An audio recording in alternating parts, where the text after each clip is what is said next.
How do? Um, Off delivering pizzas very shortly. 4 nights a week, Thursday, Friday, Saturday, Sunday. Mortgage to pay. Mrs. is investing a lot of time in our daughter. She's doing an amazing job. So, very serious question for someone who used to lock up. RW. We'll keep you anonymous. He said many moons ago, he was under my care. He found me to be a very fair bloke. But the question was, why do you feel you need to put your life and the job you used to do, personal life job you used to do, out there on the washing line for the whole world to dissect? Right,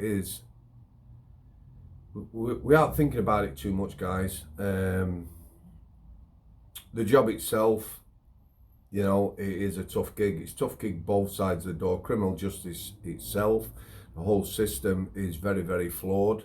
People don't understand it. And I felt, obviously, having done the book, link in the description for both the first book, Strangeways Prison Officer's Story, and the new book, which is going to be called Unlocking Strangeways. It's not a follow-up as such, but for me, it'll be a very informative book. Link for both books in the description. The second book will be coming out in hardback for 11 months, Kindle and Audible. Yeah, so if you're going to put yourself out there, guys, then, people are going to be critical. You have to take that on the chin. For me, the first 3 or 4 interviews I did, I found it very enjoyable. I did know all the people I interviewed. I enjoyed talking to them. I didn't know the life stories. Some things were, very sad about their stories. But I think it helped them people. I know it helped them people. But then you start getting messages from other people. If we take Holly, the prison governor, she's a good friend now. I've interviewed her a couple of times. There'll be very frank conversations about the prison service and things that are going on. She herself came out, said she was borderline personality disorder. I had no clue what that was 12 months ago. I had no clue what it's like living with something like that. I now know the amount of people who have contacted me, friends included, who come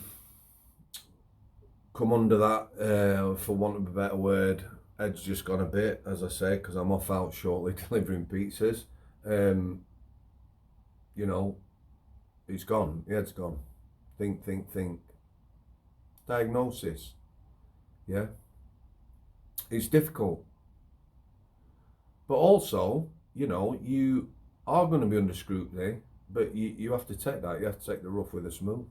I've got to say, on this channel, very, very few trolls and the like. I was very honest in my book. If I was going to do a book, I always said it had to be well accurate. When the book come out, I was absolutely crapping myself.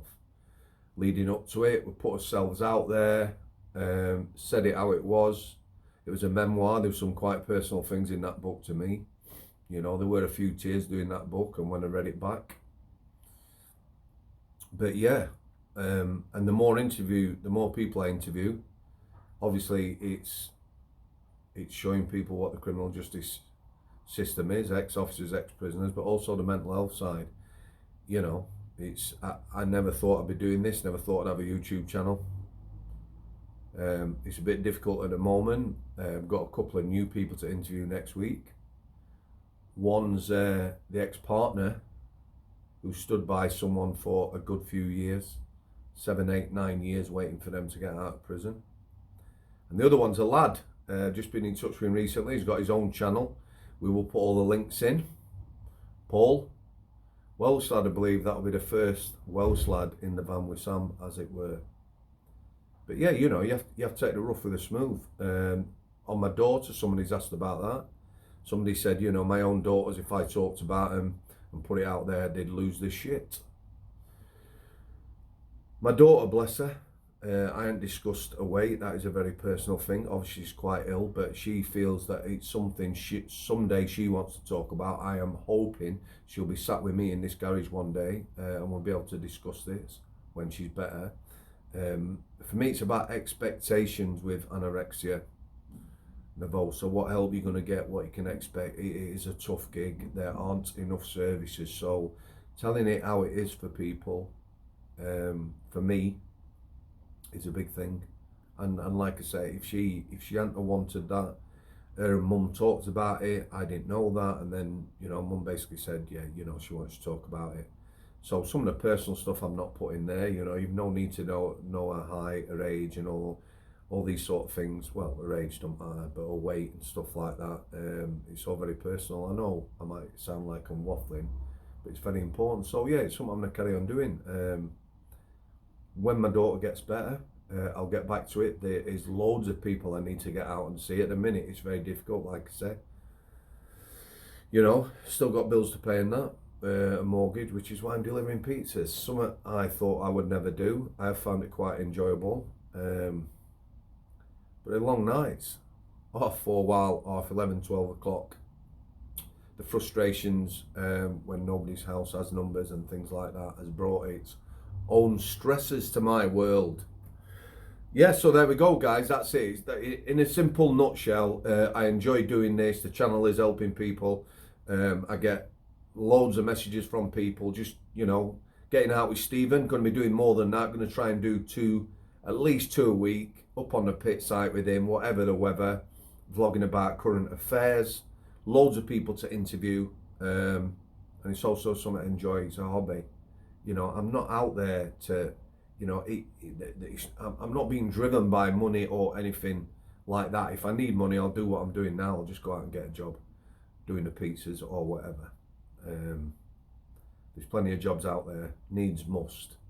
And I've worked all my life, so it's no hassle. You know, you do what you have to do to look after your family. So there you go. RW. Hope that's answered your question. The book, I put myself out there. Now I enjoy what I'm doing. I enjoy meeting people. I enjoy talking to people. I'm talking to people other side of the world. I'm going to get organised. There's some people, New Zealand, Australia, Tasmania, that I very much like to interview. You know, they've had lives and moved on. So, you know, I'm going to start sticking a couple of Zooms in. For me, I like the face-to-face. But if someone is in Australia and they've got an amazing story to tell, and that's the only way of doing it, then I'm going to start doing it on Zoom. Okay. So, coming next week, I'm going to stick with Tuesdays. No, we're going to go with Wednesdays, Fridays, and Sunday nights for long content and the vlogs as and when everything goes out at 6 p.m. Thanks for all the new subscribers. Thanks for lovely comments about my daughter being ill, and you know, thanks for support, all those people out there who I do message and talk to. You know, you're all individuals. You're not just a name and number, and I want you to know that it is quite a personal thing. I'm pleased to say a lot of people I was talking to last year through lockdown, I'm no longer speaking to. Now and again, maybe. That's because, you know, things hopefully are going the right direction. We're getting back to normal, and their lives are becoming busy again. So bless everyone. Thanks for your support. I know I've waffled on, but it was important to say this. Cheers. I'll sit there off to deliver pizzas.